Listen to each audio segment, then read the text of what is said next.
हाय दोस्त, मैं प्रिंस कुमार मौर्य। स्वागत है मेरे इस यूट्यूब चैनल में। आज से हम लोग साइंस पढ़ेंगे। दृष्टि का देखिए, ये बुक है द विजन, सामान्य विज्ञान का बुक है।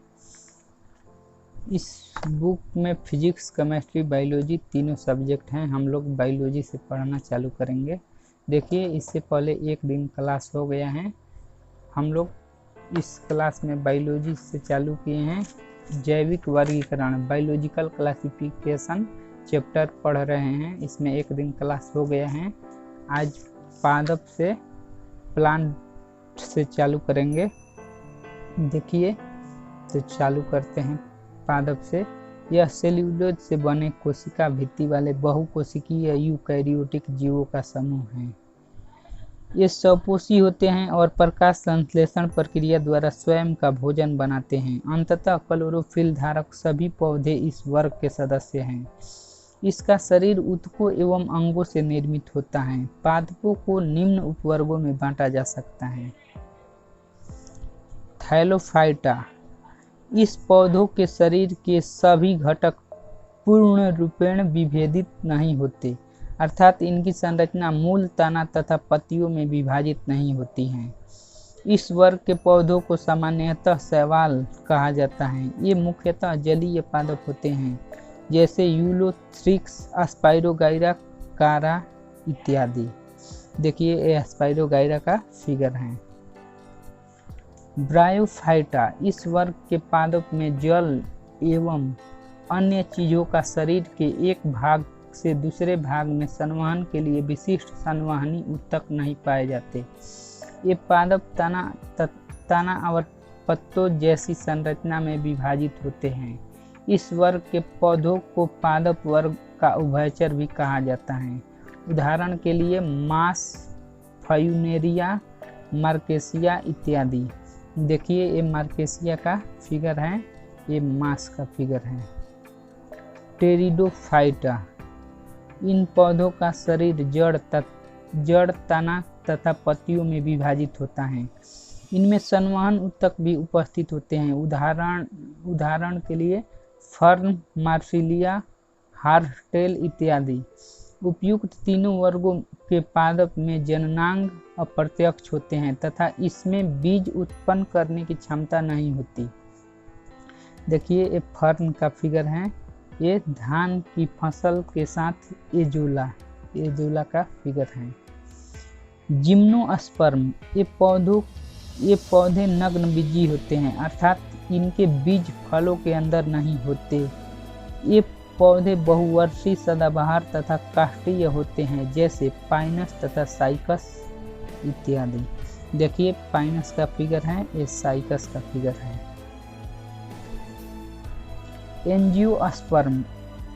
एंजियोस्पर्म, इस पौधे के बीज फलों के अंदर बंद रहते हैं। इनके बीजों का विकास अंडाशय के अंदर होता है, जो बाद में फल बन जाते हैं। इन्हें पुष्पी पादप भी कहा जाता है। बीजपत्रों की संख्या के आधार पर एंजियोस्पर्म वर्ग को दो भागों में बांटा जाता है। एक बीजपत्री, जिसमें एक बीजपत्र होता है, तथा द्विबीजपत्री, जिसमें दो बीजपत्र होते हैं। जंतु एनिमिलिया, यह यूकैरियोटिक बहुकोशिकीय विषमपोषी प्राणियों का वर्ग है, जो कोशिका भित्ति रहित कोशिकाओं से बना है। प्राणियों की संरचना एवं आकार में विभिन्नता होते हुए भी उनकी कोशिका व्यवस्था, शारीरिक सममिति, पाचन तंत्र, परिसंचरण तंत्र एवं जनन तंत्र की रचना में कुछ आधारभूत समानताएं पाई जाती हैं। इन्हीं विशेषताओं को वर्गीकरण का आधार बनाया गया है। जंतु जगत के वर्गीकरण का आधार निम्न है। संगठन के स्तर, सममिति, द्विकोरिकी तथा त्रिकोरिकी संगठन, शरीर की गुहा या परगुहा या सीलोम, खंडीकरण, पृष्ठरज्जु।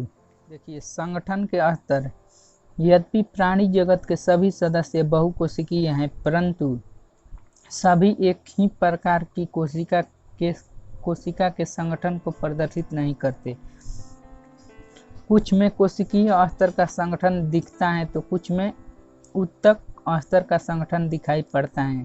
प्लेटे, हेल्थमीज तथा अन्य उच्च संघों में अंग स्तर का संगठन दिखाता है। एनेलिड आर्थ्रोपोड मोलस्क एकाइनोडर्म तथा रज्जुकी में अंग मिलकर तंत्र के रूप में शारीरिक कार्य करते हैं, जो अंगतंत्र के स्तर का संगठन कहलाता है। विभिन्न प्राणी समूहों में अंगतंत्र विभिन्न प्रकार की जटिलताएं प्रदर्शित करते हैं। जैसे किसी में खुला परिसंचरण तंत्र पाया जाता है तो किसी में बंद परिसंचरण तंत्र। सममिति प्राणी को सममिति के आधार पर भी श्रेणीबद्ध किया जाता है। सममिति स्पंज में पाई जाती है, जिसमें किसी भी केंद्रीय अक्ष से गुजरने वाली रेखा इन्हें दो बराबर भागों में विभाजित नहीं करती। सिलेंटरेट, टीनोफोर तथा एकाइनोडर्म में अरीय सममिति पाई जाती है, जिसमें किसी भी केंद्रीय अक्ष से गुजरने वाली रेखा प्राणी के शरीर को दो समरूप भागों में विभाजित करती हैं। एनेलिड आर्थ्रोपोड आदि में द्विपार्श्व सममिति बाइलेटरल सिमेट्री पाई जाती है, जिसमें एक ही अक्ष से गुजरने वाली रेखा द्वारा शरीर दो समरूप दाएं एवं बाएं भाग में विभाजित हो जाती हैं। द्विकोरिक या त्रिकोरिकी संगठन सिलेंटरेट जैसे प्राणियों में कोशिकाएं दो भ्रूणीय स्तरों जैसे बाह्य एकोडर्म बाह्य त्वचा एवं आंतरिक एकोडर्म अंतः त्वचा में व्यवस्थित होती हैं।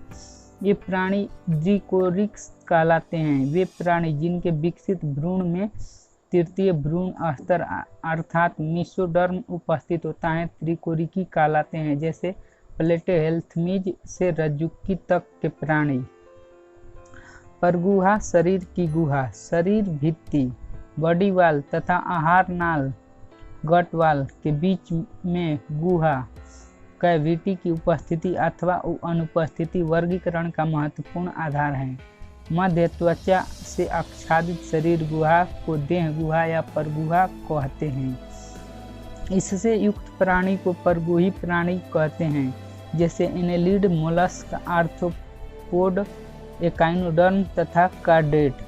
कुछ प्राणियों में यह गुहा मेसोडर्म से आच्छादित नहीं होती। मध्य त्वचा, बाह्य त्वचा एवं अंततः त्वचा के बीच बिखरी हुई थैली के रूप में पाई जाती हैं। ऐसे शरीर कूटगुहा एवं ऐसे प्राणी कूटगुहिक कहे जाते हैं। उदाहरण के लिए स्केलेम्थीज जिन प्राणियों में शरीर गुहा नहीं पाई जाती है उन्हें अगुहीय कहते हैं, जैसे प्लेटेहेल्थमीज।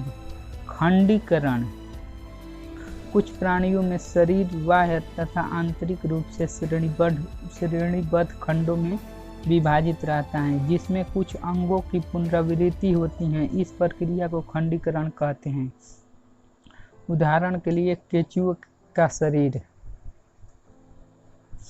पृष्ठरज्जु पृष्ठरज्जु मध्य त्वचा मेसोडर्म से उत्पन्न होती हैं, जो भ्रूण विकास के समय पृष्ठ सतह में बनती हैं। पृष्ठरज्जु युक्त प्राणी को रज्जुकी तथा पृष्ठरज्जु रहित प्राणी को अरज्जुकी कहते हैं। जंतु जगत को पृष्ठरज्जु की उपस्थिति के आधार पर दो भागों में बांटा गया है, अरज्जुकी नॉनकॉर्डेटा, रज्जुकी कॉर्डेटा। अरज्जुकी नॉनकॉर्डेटा में इन जंतुओं के शरीर में नोटोकार्ड नहीं पाया जाता। रज्जुकी कॉर्डेटा में इन जंतुओं के जीवन चक्र की किसी न किसी अवस्था में नोटोकार्ड जरूर पाया जाता है। रज्जुकी नॉनकॉर्डेटा में इसमें केंद्रीय तंत्रिका तंत्र सेंट्रल नर्वस सिस्टम ठोस एवं दोहरा होता है, जो अधरतल में पाया जाता है। रज्जुकी कॉर्डेटा में इनका केंद्रीय तंत्रिका तंत्र खोखला एवं एकल होता है, जो पृष्ठीय रूप से पाया जाता है। रज्जुकी नॉनकॉर्डेटा में हृदय पृष्ठभाग में होता है अगर उपस्थित हो तो। रज्जुकी कॉर्डेटा में हृदय अधर भाग में होता है। सभी कॉर्डेट्स द्विपार्श्व सममित त्रिकोरिकी एवं देह गुहा युक्त